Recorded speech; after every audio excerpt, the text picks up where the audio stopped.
निवडणुकीच्या पार्श्वभूमीवर जरी हा मेळावा असला तरी मी अनेक वेळा असं सांगितलं की माननीय शिंदे साहेबांनी मुख्यमंत्री असताना महानगरपालिका, नगरपालिका आणि ग्रामीण भाग याच्यामध्ये जे केलेलं विकासाचं काम आहे किंवा दिलेल्या विविध योजना आहेत त्याच्यामुळं शिंदे साहेब असतील, देवेंद्रजी असतील, अजितदादा असतील, हे एकामेकाच्या साथीनं महायुतीचा प्रत्येक स्थानिक स्वराज्य संस्थेवर भगवा फडकवतील याच्यामध्ये तिळमात्रही शंका नाही।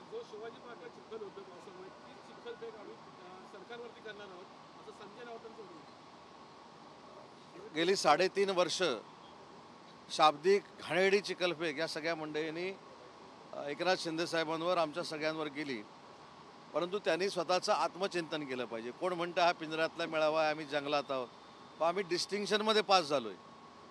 शिंदे साहेबांनी 80 जागा उभ्या केल्या, आम्ही 60 जागा जिंकलोय। तुम्ही नापास विद्यार्थी आम्हाला कसं काय शिकू शकता?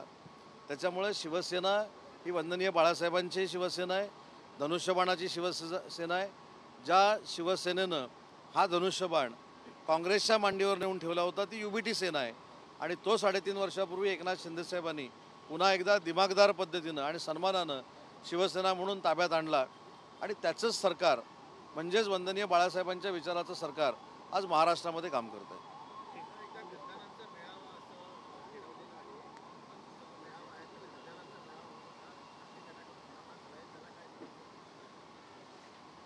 नाही, याच्यामध्ये नवीन ते काय बोलतायत अशातलं मला वाटत नाही। 3.5 वर्ष त्यांनी अशाच पद्धतीची शिवीगाळ केलेली आहे आणि काल जेव्हा मला अनेक पत्रकारांनी विचारलं की शिंदे साहेब काय मार्गदर्शन करणार आहेत, तेव्हा मी ठामपणानं सांगितलं की शिंदे साहेब काय कोणाला शिवीगाळ करणार नाहीत, शिंदे साहेब कोणाची बदनामी करणार नाहीत, शिंदे साहेब बिलो दी बेल्ट जाऊन बोलणार नाहीत। एक वंदनीय बाळासाहेबांचा संस्कार घेऊन ते पुढे जात आहेत। काँग्रेसबरोबर युती करू असं काही शिंदे साहेब म्हणणार नाहीत।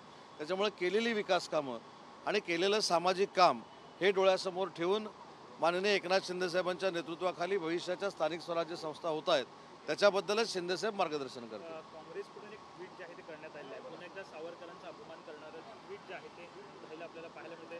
काय वाटतं, उद्धव बाळासाहेब ठाकरे या पक्षाकडून काही भूमिका? स्वातंत्र्यवीर सावरकरांच्या बाबतीतली भूमिका ही अनेक वेळा माझ्यासारख्या शिवसैनिकांनी UBTला विचारलेली आहे। स्वातंत्र्यवीर सावरकरांबद्दल राहुल गांधी असेल किंवा काँग्रेस असेल हे वाटेल त्या थराला जाऊन घाणेरडं बोलतात आणि त्यांच्याच मांडीला मांडी लावून हे UBTवाले बसतात। आपल्याला आठवत असेल की 1 महिन्यापूर्वी मी हीच शंका व्यक्त केली होती की ज्यावेळी मनसे आणि UBT एकत्र येण्याची चर्चा आपण करतो त्यावेळी कधी ना कधी राजसाहेब ठाकरे हे उद्धवजींना प्रश्न विचारतील की स्वातंत्र्यवीर सावरकरांच्या बाबतीतली तुमची भूमिका ही काँग्रेससारखीच आहे का? आणि आज पुन्हा एकदा काँग्रेसनं सिद्ध केलं की स्वातंत्र्यवीर सावरकरांबद्दल काँग्रेसला आकस आहे आणि तोच आकस UBTला आहे की नाही हे त्यांनी दसरा मेळाव्यामधून सिद्ध करावं। मेळावा होण्याआधी राऊतांनी असं विधान केलं होतं की दोन्ही भाऊ शक्यतो दसरा मेळाव्यात एकत्र येतील, पण ते चित्र आता आज दिसत नाही। आज त्यांनी प्रतिक्रिया अशी दिली की थोडासा वेळ लागेल। ते असं पण म्हणाले होते की देशाचे पंतप्रधान नरेंद्र मोदी साहेब होणार नाहीत। ते असं पण म्हणाले होते की महाराष्ट्रामध्ये महाविकास आघाडीचं सरकार येईल। त्यांच्या म्हणण्यामुळेच 3-4 लोक जॅकेट घालून होते, मतमोजणीच्या अगोदर जॅकेट घालूनच झोपले होते, सकाळी त्याच्यातलेच काही पराभूत झाले। त्याच्यामुळे ते काही भविष्यकार नाहीत। मुद्दा असा राहतो की लोकशाहीमध्ये कुणी एकत्र यायचं आणि कुणी एकत्र यायचं नाही हे लोकशाहीतले नेते ठरवत असतात, पण काही लोक मनसेबरोबर युती करायला किती उतावळे झालेत याचं हे मूर्तिमंत उदाहरण आहे।